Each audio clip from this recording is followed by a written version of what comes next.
마태복음 15장 21절에서 28절 말씀입니다. 신약성경 26면입니다. 21절에서 28절까지 한 절씩 교독합니다. 예수께서 거기서 나가사 두로와 시돈 지방으로 들어가시니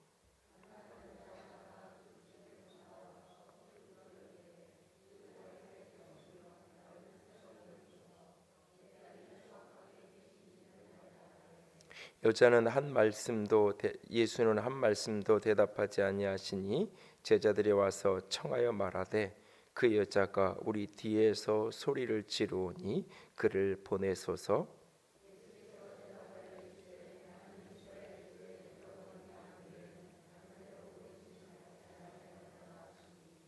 여자가 와서 예수께 절하며 이르되 주여 저를 도우소서.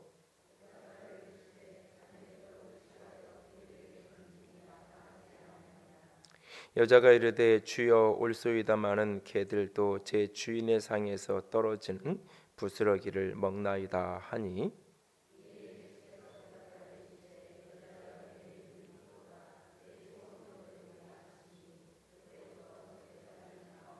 아멘. 기도합니다. 영광의 하나님, 사랑의 하나님, 이 시간 살아계신 주의 음성을 듣기 원합니다. 주께서 우리 가운데 말씀하시고 역사하여 주시옵소서. 연약한 종을 오직 십자가 뒤에 가려주시고 하늘의 생명과 하늘의 영광으로만 가득가득 기름 부어 주시옵소서. 주님 말 온전히 의지하며 주께 위탁되어지는 한 시간이 되기를 원하며 우리 주님 예수님 이름으로 기도드렸습니다. 아멘. 어메이징 그레이스를 작사한 존 뉴턴이 했던 유명한 말이 있습니다. 내가 천국에 가면 나는 세 가지 때문에 놀랄 것입니다. 먼저는 내가 천국에서 꼭 볼 거라고 기대했던 사람들이 천국에 없는 것을 보고 놀랄 것이고, 두 번째는 내가 천국에서 볼 것이라고 전혀 기대하지 않았던 사람들이 그곳에 있다는 것을 보고 또한 놀랄 것입니다. 셋째는 바로 나 자신이 내가 그곳에 있다는 것을 알고 감격하며 놀라게 될 것입니다 라고 고백합니다. 어떤 사람이 믿는 것 같지만 사실은 믿지 않았다는 사실 때문에 천국에 가서 놀랄 수 있습니다. 또 어떤 사람이 예수를 믿고 천국에서 큰 상을 받을 것 같았는데 주님 앞에 책망받는 모습을 우리는 볼 수도 있습니다. 또 어떤 사람이 그냥 조용히 숨어 있는 것 같았는데 천국에서 주님 앞에 큰 칭찬을 듣는 모습을 우리가 볼 수도 있을 것입니다. 신앙은 이렇게 의외성의 모습을 가질 때가 종종 있습니다. 천국에서의 모습 또 이 땅에서의 삶도 그와 같을 때가 종종 있습니다. 성경에도 그런 이야기가 자주 발견되는 것을 보게 됩니다. 예수님께 칭찬받았던 많은 사람들이 사실 우리가 칭찬받을 것이라고 예상했던 사람이 아닌 의외의 인물인 경우가 참 많습니다. 특히 믿음에 있어서 믿음의 문제에 있어서 예수님과 가까이 있었던 제자들은 어찌하여 믿음이 없느냐, 이 믿음이 적은다더라, 너희 믿음이 어디 있느냐라는 식의 책망을 자주 듣는 모습을 볼 수 있습니다. 그러나 믿음과는 조금 멀리 떨어져 있는 것처럼 보이는 사람들이 오히려 그 믿음으로 주님을 감동시키고 놀라게 하는 장면을 봅니다. 하인이 중풍병에 걸려서 괴로워하고 있는 그런 하인을 둔 백부장의 믿음이 주님을 놀라게 합니다. 친구가 중풍병에 걸려서 그 중풍병자를 메고 온 사람들이 주님을 놀라게 합니다. 오랜 시간 동안 혈류증을 앓던 여인이 주님을 그 믿음으로 놀라게 합니다. 그리고 그 믿음을 주님이 칭찬하시고 그들에게 구원의 은혜를 허락하시는 모습을 봅니다. 오늘 함께 읽은 본문 속에 등장하는 가나안 여인이라고 불리어지는 이 이름 모를 여인, 그 여인을 향하여 주님은 내 믿음이 크도다라고 칭찬하시는 것을 보게 됩니다. 의외성, 신앙과 삶의 의외성 가운데 하나님 앞에 칭찬과 은혜를 누릴 수 있는 우리 모두가 되어질 수 있기를 원합니다. 주님을 감동시키고 주님을 놀라게 했던 많은 사람들의 공통점 가운데 하나는 그들이 모두 믿음의 사람이었다는 것입니다. 주님은 오늘도 성도들의 믿음을 보시고 믿음을 만날 때에 기뻐하시며 그 믿음을 칭찬하실 것입니다. 본문 속에 등장하는 이름 모를 한 가나안 여인, 그 여인의 믿음을 보시면서 내 믿음이 크도다 칭찬하시며 내 소원대로 되리라 여인의 간절한 소원을 들어 응답하셔서 그의 딸을 고치셨던 우리 주님의 모습 속에서 믿음이 크다라는 것은 도대체 무엇을 뜻하는 것일까요? 주님께 믿음에 있어서 칭찬 들을 뿐만 아니라 인생의 소원까지 이룰 수 있는 그 믿음의 사람, 그 믿음은 어떤 믿음을 말하는 것일까요? 우리도 인생의 소원을 이루는 큰 믿음을 가지려면 어떻게 해야 하는 것일까요? 주님으로부터 내 믿음이 크도다 그렇게 칭찬 듣기까지 우리가 극복해 가야 할 믿음의 장애물은 어떤 것일까요? 오늘 본문을 통해 같이 살펴보기를 원합니다.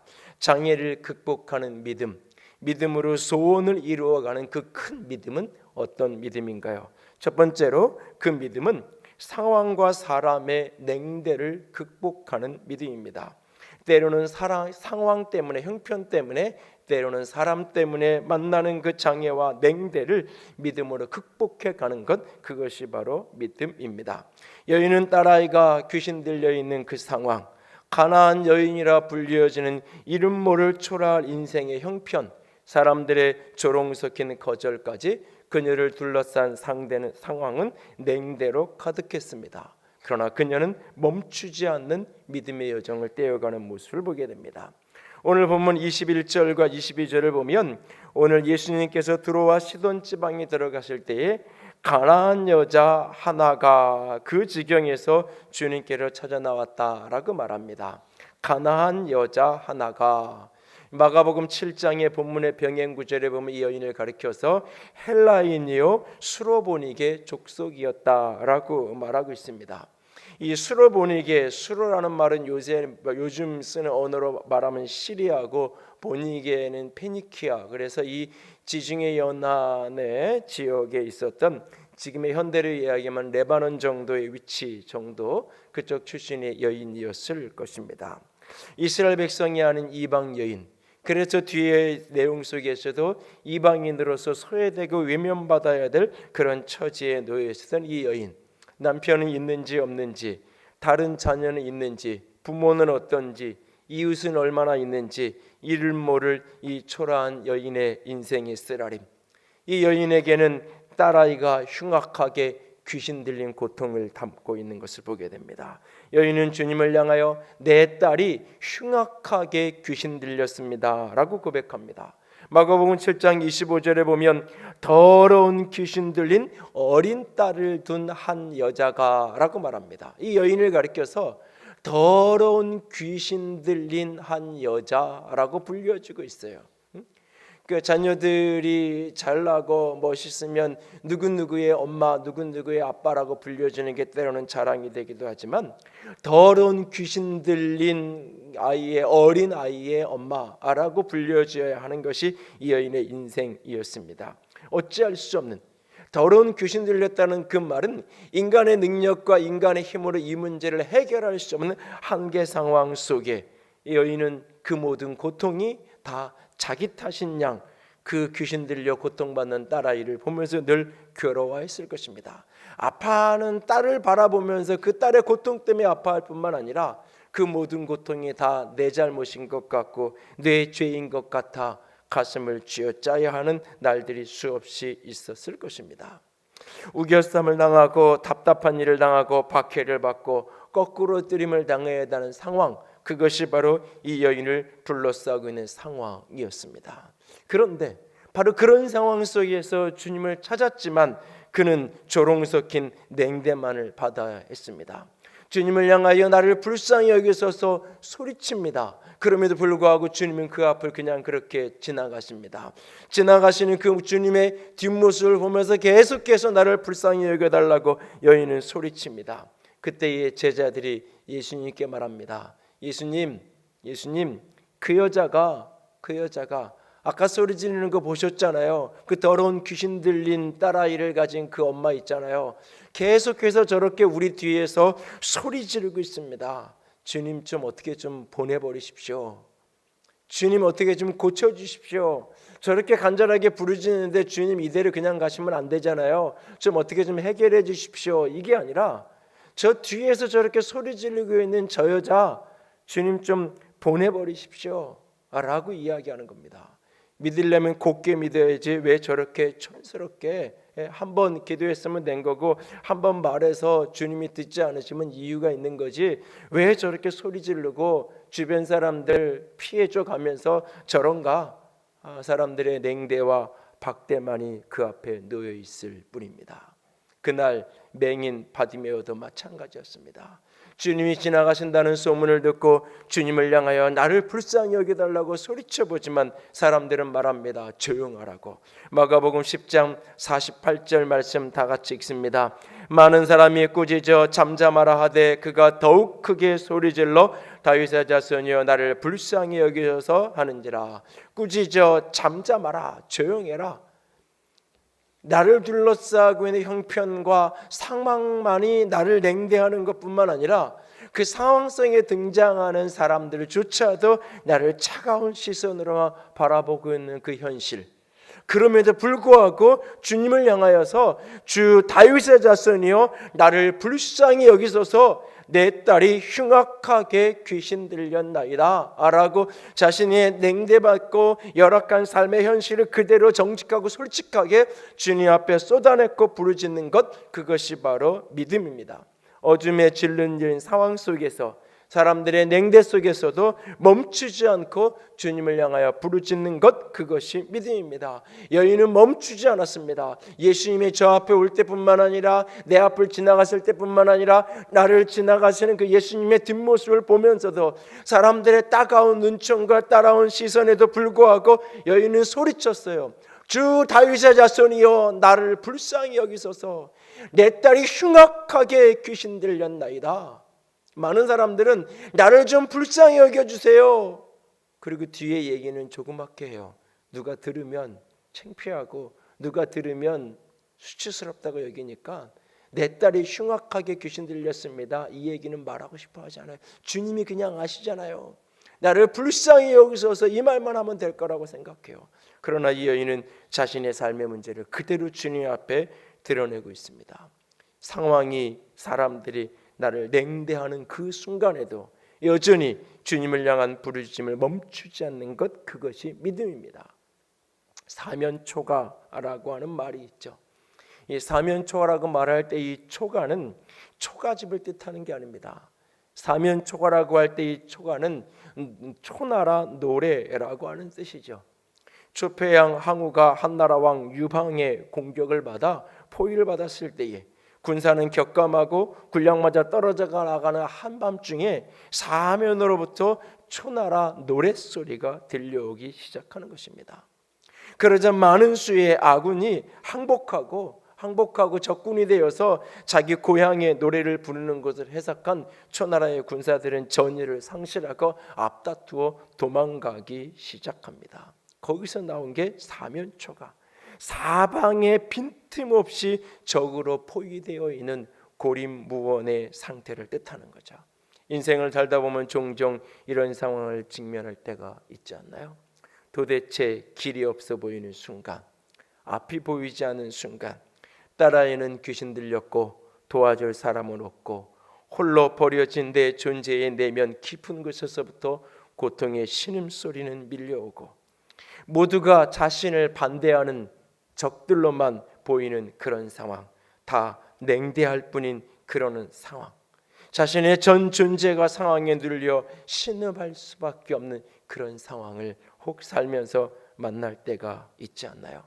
이런 상황에서 믿음을 지킨다는 것은 무엇을 의미하나요? 그것은 바로 포기하지 않는 것입니다. 그 자리에 그렇게 서서 버티고 있는 것입니다. 가나안 여인은 포기하지 않았습니다. 주를 향해 버티고 서 있었습니다.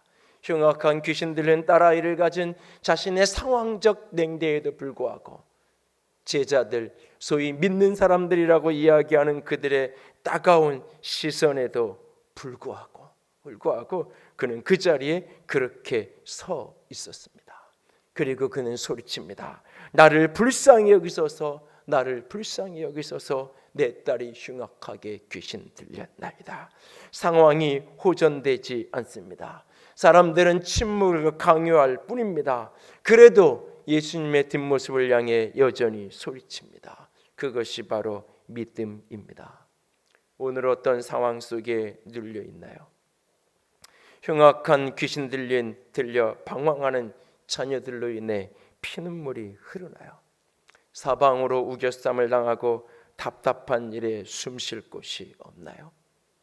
그렇게 아픈 가슴을 쓸어내리며 살 소망을 찾아 교회 공동체를 찾아보지만 공동체 안에서 내뱉는 사람들의 말들은 아픔에 더할 뿐인, 무심코 던지는 그 말들은 오히려 나로 하여금 더 비참하게만 만들 뿐인 그런 냉대를 경험할 때가 혹 있지 않나요? 바로 그때 주님, 나를 불쌍히 여겨 주시옵소서. 내 딸이, 내 형편이, 내 상황이, 내 처지가 이렇게 곤궁합니다. 주님, 나를 불쌍히 여겨 주시옵소서. 그 아픔 속에서 그렇게 버티어 서서 은혜를 구하는 것, 그것이 바로 믿음입니다. 그리고 우리 주님은 그 믿음을 결코 외면하지 않으실 것입니다. 오늘 장애를 극복하고 소원을 이루는 큰 믿음을 갖는다는 것, 그것은 상황과 사람의 냉대에도 불구하고 믿음의 길을 걸어가는 것입니다. 그리고 두 번째는 침묵의 외면을 극복해 가는 것입니다. 아무리 소리쳐도 응답 없고 무시당하는 것 같은 무응답의 현실을 극복해 가는 것, 그것이 바로 믿음입니다. 여인은 소리질러 주님을 향하여 부르짖습니다. 그러나 주님께서는 한 말씀도 대답하지 않았다고 말합니다. 23절 말씀에 예수는 한 말씀도 대답하지 아니하시니, 짧게 지나가는 이 문장이지만 이 말 한마디는 당사자에게는 너무너무나 절박한 고통입니다. 그렇게 부르짖었는데, 그렇게 기도했는데, 그렇게 호소했는데 아무런 응답이 내게 다가오지 않은, 아무런 하늘로부터의 반응이 없는 침묵만 있는 그 상황, 기도했는데 믿었는데 응답이 없는 그 순간, 아무런 메아리가 들리지 않는 그 순간 나는 잊혀진 존재가 되었고 주님은 나를 향하여 한없이 무심한 것만 같은 그 순간, 성경의 짧은 한 문장이지만 오늘 이 가나안 여인에게 한 말씀도 대답하지 않았던 이 말씀은 너무너무나 처절한 침묵의 고통이었을 것입니다. 욥이 그날 느꼈던 고통도 바로 그런 고통이었습니다. 욥기서 23장 16절 17절 같이 읽습니다. 하나님이 나의 마음을 약하게 하시며 전능자가 나를 두렵게 하셨나니, 이는 내가 두려워하는 것이 어둠 때문이나 흑암이 내 얼굴을 가렸기 때문이 아니로다. 메시지 성경에서 유진 피터슨이 이 부분을 이렇게 번역합니다. 하나님이 나를 낙심하게 하신다. 전능하신 하나님이 나를 벌벌 떨게 하신다. 나는 칠흑 같은 어둠 속에 있어 손을 눈앞에 갖다 대도 아무것도 보이지 않는다. 분명히 하나님이 나를 때리는 것 같은데, 하나님이 나를 징계하시는 것 같은데 아무것도 보이지 않는, 징계가 징계이면은 나를 때리면 왜 때리는지 알려줘야 되잖아요. 그리고 어떻게 여기서 회복될 수 있는지를 알려줘야 되잖아요.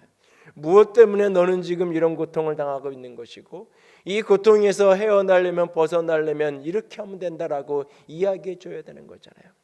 분명히 하나님의 손길은 있는 것 같은데 아무런 말씀은 없는, 분명히 예수님이 내 앞을 지나가시는데 아무런 말씀도 없는, 차라리 예수님이 계시지 않았다면, 차라리 예수님이 내 앞에 지나가지 않았다면, 차라리 내가 예수님을 만나지 않았다면 들려지지 않는 것에 대해서 차라리 자유로울 수 있었을 텐데, 내가 차라리 기도하지 않았다면, 내가 차라리 하나님을 믿지 않았다면, 하나님이 내게 응답하지 않는 것에 대해서, 주님이 내게 반응하지 않는 것에 대해서 나는 차라리 편안할 수 있었는데, 내가 기도하지 않았으니까, 내가 믿지 않았으니까 아무 말씀하지 않는 것은 당연한 거 아닌가.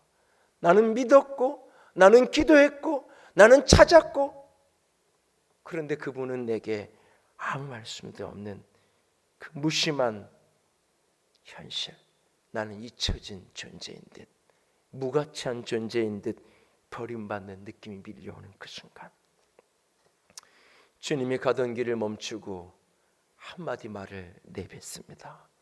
그런데 그 말은 무심하고 더 냉정한 외면의 말일 뿐입니다. 24절에 주님이 말합니다. 나는 이스라엘 집에 잃어버린 양 외에는 다른 데로 보내심을 받지 않았다. 나는 이스라엘에 잃어버린 양 외에는 다른 데로 보냄받지 않았다. 나는 이방 여인인 너의 부르짖음에 응답해야 될 어떠한 책임도 의무도 사명도 내게는 없다. 구속사의 전체적인 흐름 속에서 분명히 예수님이 맞는 말씀인 것 같습니다. 신학적으로 성경적으로 옳은 말씀인 것처럼 보입니다. 아니, 옳은 말씀입니다. 그러나 이 말은 이 여인에게는 극단적 버림받음의 거절감을 더 심화시켜 갈 뿐입니다. 누누이 말씀드리지만 타인이나 자신의 고통 앞에 너무 가볍게 신학적인 이론적인 말들을 내뱉지 마십시오. 특별히 타인의 고통 앞에 너무 쉽게 신학적인, 너무 쉽게 영적인, 너무 쉽게 성경적인 해석과 해답을 이야기하려고 말하지 마십시오. 분명히 그 말은 맞는 말이지만 당사자에게는 처절한 고통과 더 깊은 외면당함의 절망일 뿐입니다. 버림당하고 외면당한 감정을 도대체 어떻게 하면 좋단 말입니까?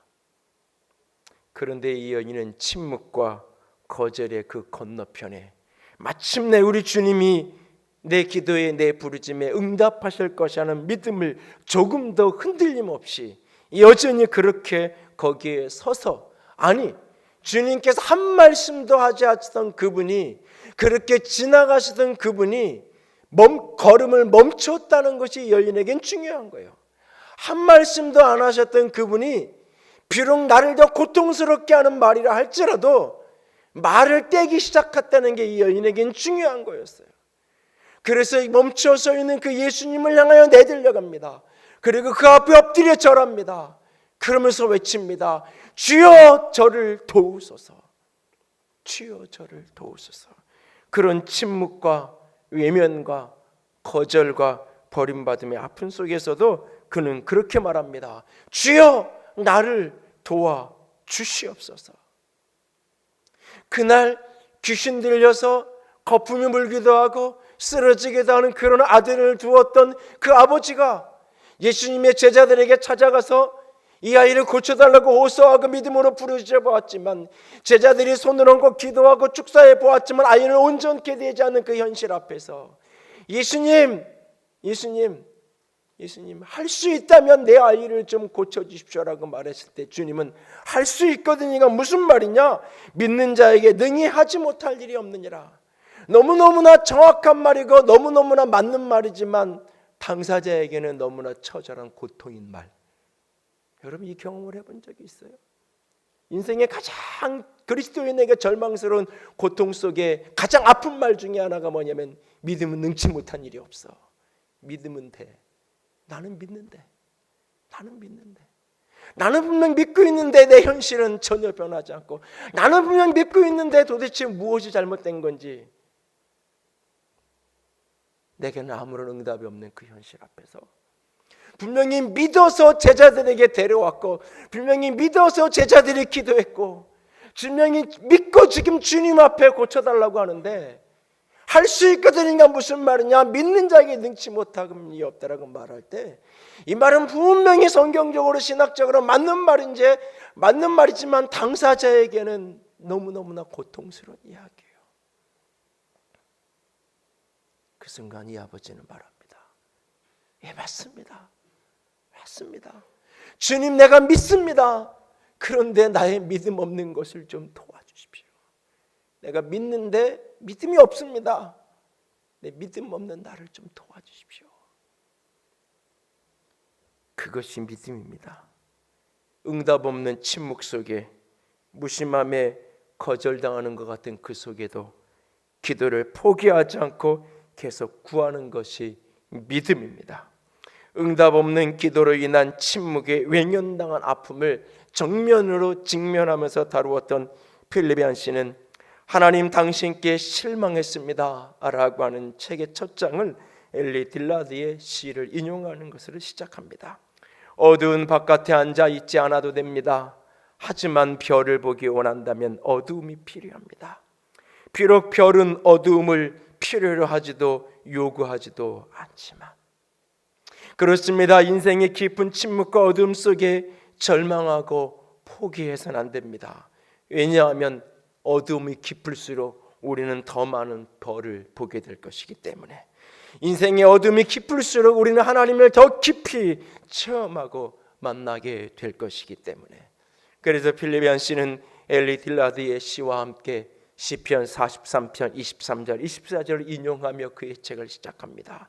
주여 깨소서 어찌하여 주무시나이까? 일어나사 우리를 영원히 버리지 마소서.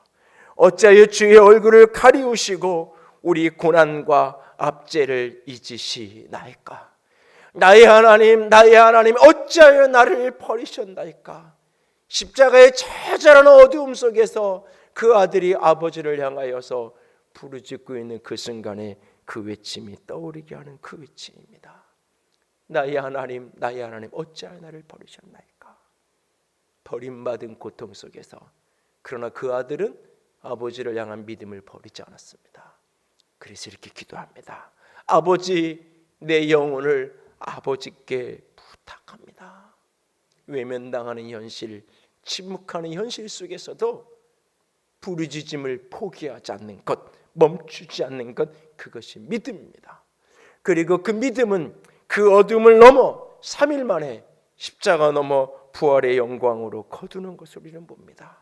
침묵과 무관심으로 외면하는 것처럼 보였던 주님께서 여인을 향하여 내 소원대로 되리라 응답하는 순간이 있음을 우리는 분명히 압니다. 내 전 존재가 잊혀진 것 같고 버림받은 것 같은 그 순간에도 주님, 저를 도와주시옵소서. 이 엎드림의 부르짖음을 멈추지 않는 것, 그것이 바로 믿음입니다. 오늘 저와 여러분에게 어떤 응답 없는 침묵으로 인한 거절의 아픔이 있나요? 응답되지 않는 오랜 기도 제목을 붙들고 오늘도 신음하고 계신 분이 혹 계시나요? 여전히 응답 없는 기도 속에 이제 더 이상 기도하는 것조차 지쳐 포기해서 기도조차 하고 싶지 않은 그런 순간을 만난 분이 혹 계신가요? 그 어떤 고통 속에, 그 고통이 고통스러운 것 더 너머에 하나님도 나를 잊은 것 같아서, 이 문제를 해결하실 수 없다면 적어도 찾아오셔서 임재하셔서 무엇인가 위로라도 좀 주셨으면 좋으련만, 어떤 말씀도 주지 않는 그 처절함 속에 힘겹고 또 힘겨운 시간을 보내고 있는 분이 혹 계신가요? 그날에도 주여 나를 도우소서, 그 발 앞에 엎드려서, 멈춰선 그 발 앞에 엎드려서 주여 나를 도우소서 외쳤던 그 부르심을 포기하지 않았던 그 여인처럼 주님 앞에 엎드려질 수 있기를 원합니다. 그것이 믿음입니다. 그렇게 버티고 서는 것이 믿음이고, 그렇게 엎드려 은혜를 구하는 것이 믿음입니다. 그리고 세 번째로 자존감의, 자존심의 상처를 극복해 가야 합니다. 급기야는 개취급을 받기에 이릅니다. 마지막 남은 여인에게 마지막 남은 일말에 자존심까지 처절하게 짓밟히는 순간을 만납니다. 자신의 전 존재와 전 인생이 다 부정되어지는 순간을 만납니다. 그럼에도 여인은 은혜를 구합니다. 그것이 믿음입니다. 주여 나를 도우소서, 주여 나를 도우소서. 그 앞에 엎드려져 있는 그 여인을 향해서, 여러분, 너무너무나 처절하고 고통스러운 그 여인이, 예수님을 향하여 나를 불쌍히 수없이 부르짖었던 그 여인이 그 예수님의 발 앞에 웅크리게 있는 그 모습, 그 풍경, 멀리서 보면 강아지 한 마리가 웅크리고 앉아있는 그 풍경 같지 않아요? 주님이 말합니다. 내가 자녀의 떡을 개들에게 주는 것이 합당하지 않다. 내가 자녀의 떡을 개들에게 던져주는 것이 마땅하지 않다 라고 말합니다. 그 풍경, 그 장면을 연상하시면서 이 말씀을 한번 기억해 보세요.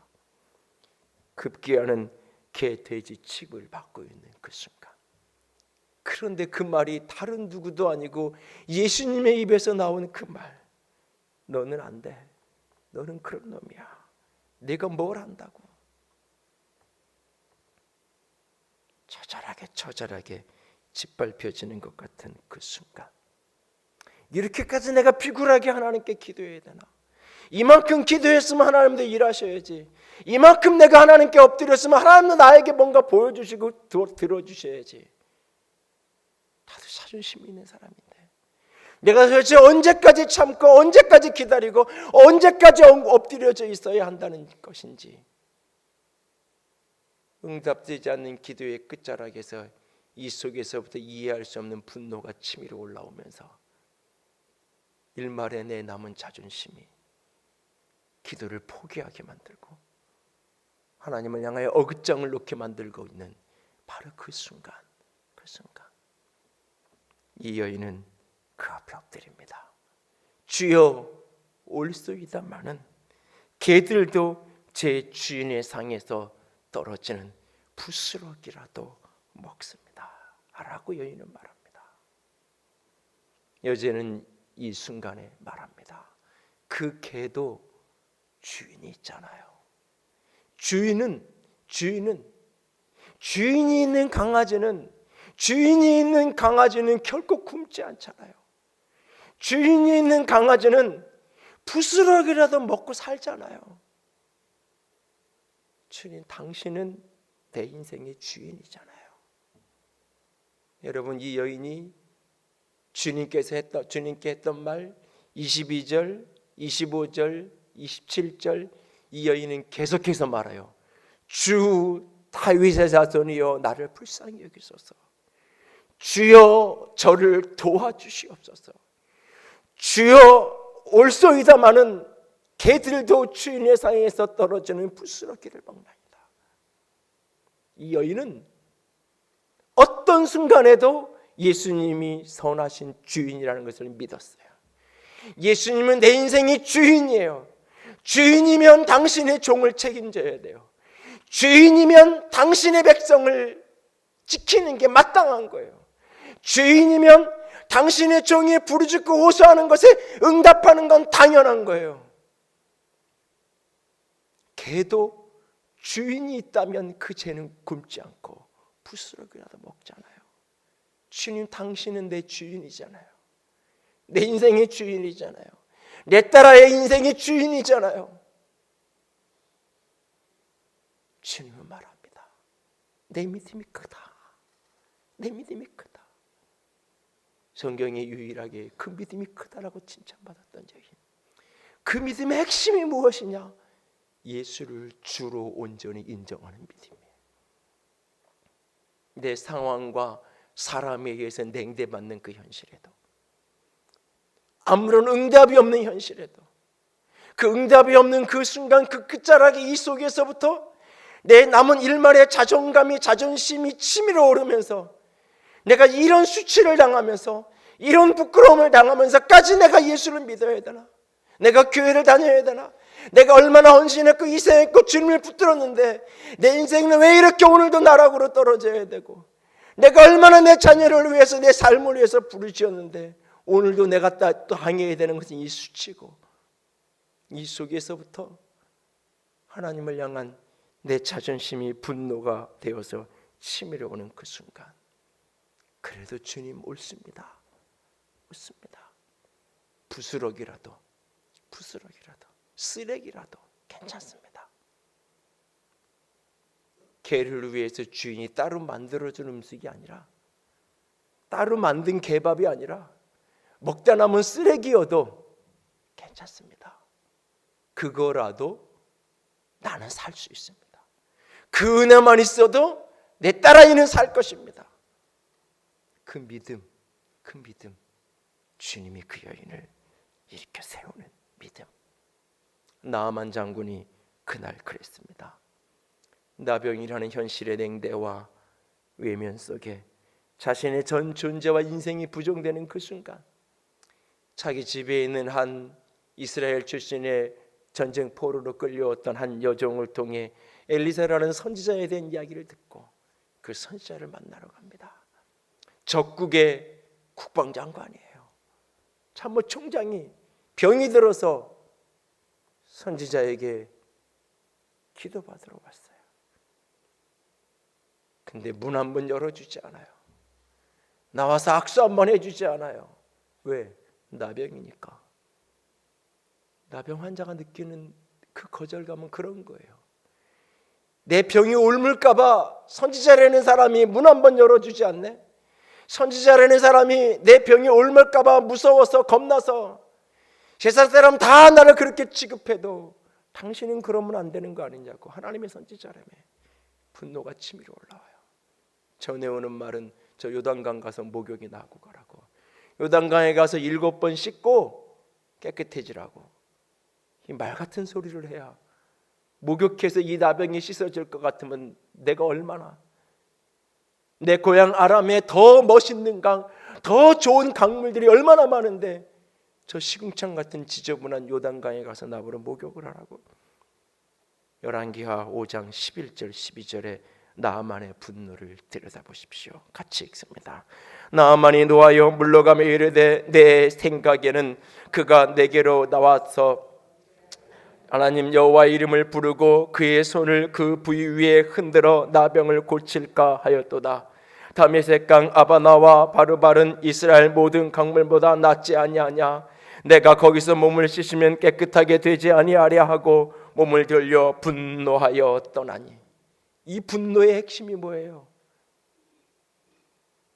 내 자존심이 짓밟혀진 거예요. 내가 비록 나병 환자지만 그래도 내가 자존심이 있는데, 내가 죽을 병에 걸린 사람이 있는데, 내가 자존심이 있는데, 내가 거기 가서 그래 여기까지 내가 와서 머리를 조아리고 있는데 적어도 와서 한번 손을 얹어줘야 되는 거 아니냐고 분노가 치밀어 오르는 거예요. 근데 화가 나서 가는 그 나아만을 향해 종들이 얘기하잖아요. 이것보다 더한 걸 시켜도 했을 거 아니냐고. 지금 당신의 자존심 세우는 게 중요하냐고. 나아만의 위대한 건 여기 있는 거예요. 부인의 말도 아니에요. 종들의 말이에요. 너무너무나 하찮게 무시되는 종들의 말이에요. 근데 이 사람의 그 말을 들어요. 자기 자존심 꺾고 자기 체면 꺾고 그 말을 들어요. 그 종들이 강둑에서 바라보고 있는 그 모습 속에 겉옷을 벗고 그 나병에 그 짓물어가는 그 환부를 드러낸 채로 그 요단 강물에 들어가서 7번을 들락날락 하면서 동물원에 우리 속에 갇혀있는 그 호랑이처럼 제국을 호령하던 그 아람의 군대 장관 나아만이 구경꾼 만난 사람들 둘러싸이는 그 모습에 혼자 그 강물을 들락날락 한데, 여러분 그 수치심이 내가 차라리 죽고 말지, 내가 죽으면 죽였지 나는 이 집 못해. 근데 그는 그렇게 했어요. 그리고 그는 살았어요. 그것이 믿음이에요. 필립 씨의 놀라운 하나님의 은혜에 보면 그의 책 서두에 그의 친구 시카고에서 밑바다 인생들을 위해 사역하는 한 친구에게 들었던 실화를 소개하는 것으로 그 책을 시작하죠. 창녀 하나가 나를 찾아왔네. 집도 없고 몸도 병든 데다가 찢어지게 가난해서 2살 먹은 딸아이 하나 먹여 살릴 수 없는 처지였지. 울먹이며 하는 이야기가 자기 딸 2살 된 애를 변태 섹스를 밝히는 남자들한테 돈을 받고 팔아왔다는 거야. 딸의 몸을 1시간만 팔면 자기가 하룻밤 버는 것보다 수입이 좋다나. 마약 먹을 돈을 대려면 어쩔 수 없다더군. 차마 듣기에도 끔찍한 이야기였네. 일단 내게는 법적인 책임이 생겼지. 아동학대 사례는 무조건 신고하도록 돼 있으니까 그 여자에게 무엇라고 말해야 할지 모르겠다군. 교회에 가서 도움받아 볼 생각을 안 해봤냐고 겨우 물어봤지. 그 얼굴을 훑고 지나던 완전 충격의 표정, 평생 못 잊을 것에. 교회요? 거긴 뭐하러 가요? 그렇잖아도 비참해 죽겠는데 가면 그 사람들 때문에 더 비참해질 거예요. 빌리반 씨나 저도 종종 이야기를 여러 차례 했어요. 은혜 없는 교회의 현실을 직시하면서 예수님 주변에는 이런 사람들로 가득했는데 오는 교회는 멋있고 잘난 사람들만 대접받는 현실 앞에서 은혜를 잃어버린 우리의 모습을 자성하고 이런 사람들이 찾을 수 있는 교회, 그것이 은혜가 있는 교회가 되어야 한다라고. 그런데 오늘은 이 이야기를 조금 다르게 기억할 수 있기 원합니다. 더 비참해져도 지금보다 교회 공동체를 찾는 게, 주님을 찾는 게 내 인생을 더 비참하게 만드는 것처럼 여겨져도 그래도 찾아야 돼요. 그래도 공동체로 가야 돼요. 그래도 주님 앞에 엎드려야 돼요. 그래야 살 길이 있어요. 그래야 소망이 열리기 때문에. 어쩌면 본문 속의 이 여인도 자신을 개 취급하는 예수님 말씀 앞에 분노하며 일어나서 갈 수 있었어요. 아무리 그래도 그렇지 어떻게 개라는 말을 내 입에 올릴 수 있냐고. 유대인들이 이방인들을 개 취급하는 건 알지만 그래도 예수님은 그러면 안 되는 거냐고. 안 되는 거 아니지 않냐고. 침을 뱉고 손가락질하며 은혜 없는 냉정한 주님이라 비난하며 떠나갈 수 있었어요. 일만의 자존심을 그렇게 해서 지킬 수 있었어요. 그러나 자존심은 지킬 수 있을런지 모르지만 딸은 살릴 수 없었어요. 여인은 다르게 반응했어요. 내가 얼마나 더 비참해져도 상관없어요. 주님이 주인이니까. 당신이 주인이니까. 당신이 주인이니까. 주인이신 당신이 부스러기라도 던져주면 나는 살 수 있으니까. 먹다 남은 쓰레기라도 내게 주어진다면 나는 살 거니까. 나는 포기하지 않을 겁니다.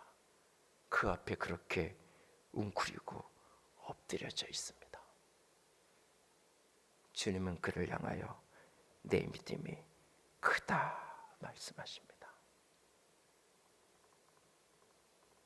오늘도 하나님 앞에서조차 자존심을 세우고 싶을 때가 있지 않나요?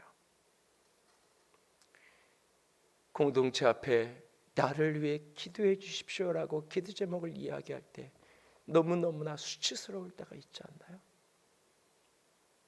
너무너무나 창피해서 이런 기도 제목은 말하고 싶지 않을 때가 있지 않나요? 그래서 온갖 영적인 의미로 온갖 미사역으로 그 기도 제목을 치장하고 포장하고 싶을 때가 있지 않나요?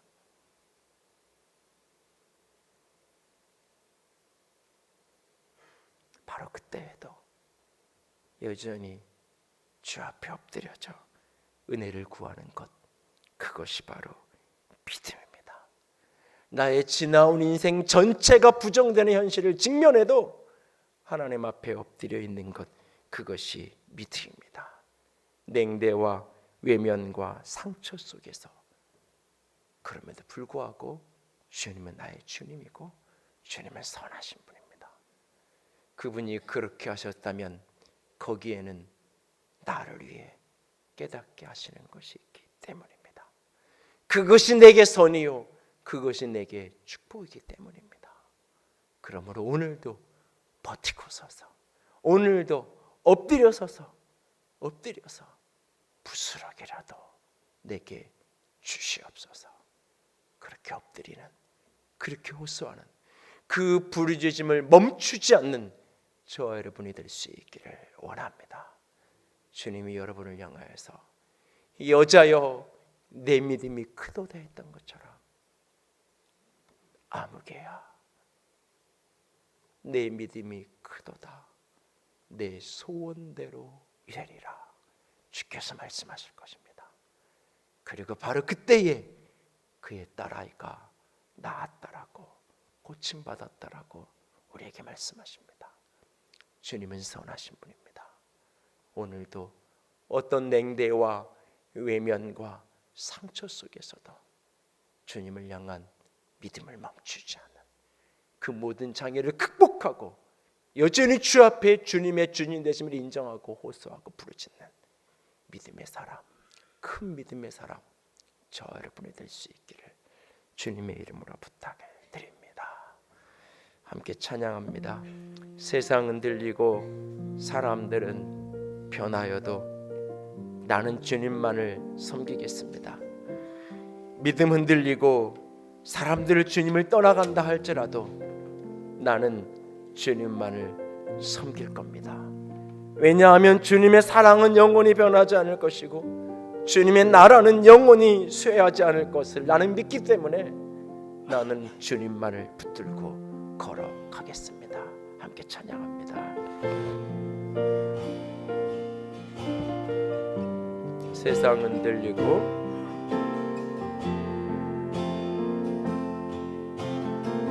세상 흔들리고 사람들은 변하여도 나는 주를 섬기리. 주님의 사랑은 영원히 변하지 않네. 나는 주를 신뢰해. 믿음 흔들리고 사람들 믿음은 들리고 사람들 주를 떠나도 나는 주를 섬기리. 주님의 나라는 영원히 쇠하지 않네. 나는 주를 신뢰해. 한 번 더 고백합니다. 세상 흔들리고 세상은 들리고 사람들은 변하여도 나는 주를 섬기리. 주님의 사랑은 영원히 변하지 않네. 나는 주를 신뢰해. 믿음 흔들리고 믿음은 들리고 사람들 주를 떠나도 나는 주를 섬기리. 주님의 나라는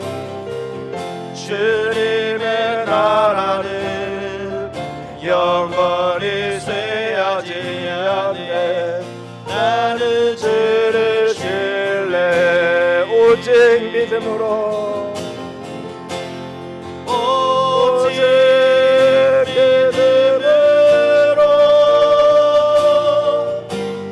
믿음으로 내가 살리라. 오직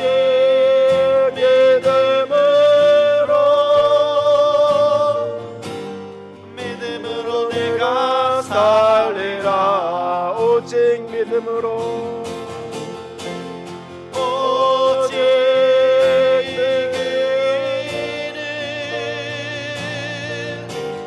믿음으로 말미암아 살리라.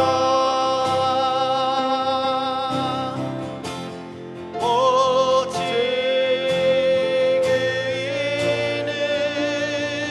의인은 믿음으로 말미암아 살리라.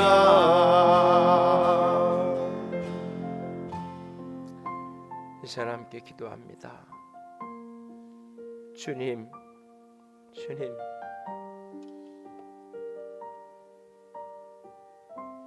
어떤 냉대 속에도 주님은 선하신 주님입니다. 사람과 상황에 차가운 현실 앞에도 응답이 없는, 한 말씀도 대답 없는, 그리고 들려진 대답은 너무나 차가운 말이라 할지라도 당신은 주님입니다. 내 자존심이 어디까지 짓밟힌다 할지라도 주님은 선하신 주님입니다. 나는 기도를 포기하지 않을 겁니다. 나는 주님을 부르는 그 부르짖음을 포기하지 않을 것입니다. 주 다윗의 자손이여, 주여 주여 나를 도우소서, 불쌍히 여기소서. 부스럭이라도 나는 포기하지 않을 것입니다. 주님 도와 주시옵소서. 같이 기도합니다. 사랑의 하나님, 영광의 하나님, 주님만을 바라봅니다. 주의 영광과 주의 사랑하심과 주의 아름다우심만을, 주의 영화로우심만을, 주의 아름다우심만을, 주님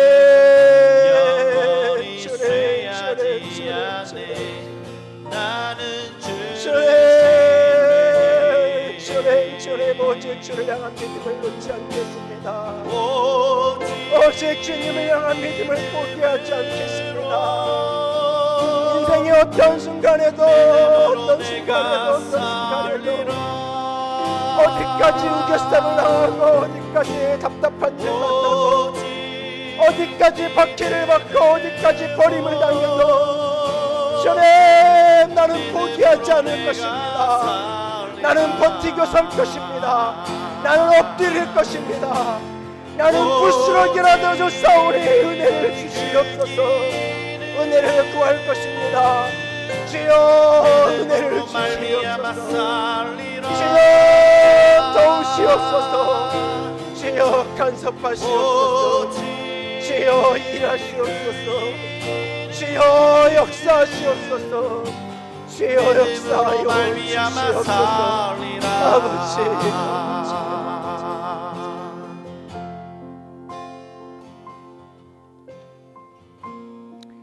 여자여 내 믿음이 크도다. 내 소원대로 되리라. 주님께서 이 말, 주님께로부터 이 칭찬의 말 들을 수 있는 그런 믿음의 사람, 그런 믿음의 여정 살아가고 싶습니다. 주님을 감격하게 하는, 주님을 놀라게 하는, 주님을 감동시키는 그런 믿음의 사람이고 싶습니다. 주여 믿음 없는 우리에게 믿음의 은혜를 더하여 주시옵소서. 그렇게 버티고 서 있겠습니다. 그렇게 엎드려 지겠습니다. 그렇게 주님만을 붙들겠습니다. 주여 도우시옵소서. 주여 불쌍히 여겨 주시옵소서. 주님 사랑합니다. 주의 이름으로 축복합니다. 우리 주님 예수님 이름으로 기도드렸습니다. 아멘. 이제는 우리 주 예수 그리스도의 은혜와 하나님 아버지의 놀라우신 사랑하심과 성령 하나님의 교통하시며 기름 부으시는 그 은혜가 오늘도 주의 은혜만을 구하는 믿음의 사람, 믿음의 백성들 위해 이제로부터 영원토록 함께 있을지어다. 아멘.